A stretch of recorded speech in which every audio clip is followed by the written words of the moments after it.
How to activate your public bank credit card online.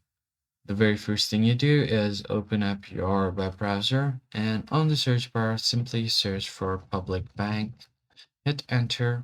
Now you're just going to have to enter this URL pbebank.com and it will guide you to the official website for the public bank.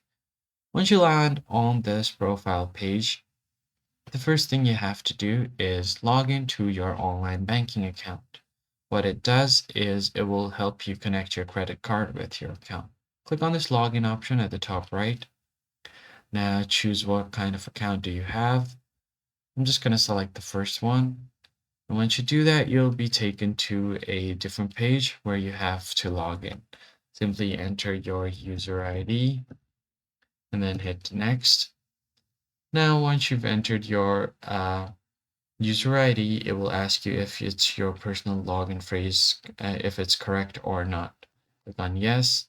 Now you have an option to enter your password. Simply enter your password, make sure it's correct, and then click on login. Once you log into this account, you will find the credit card section on your account, and from there you can easily activate your credit card by entering your card number. That is pretty much it for this video, guys. I hope that this tutorial was helpful to you. I'll catch you on the next video.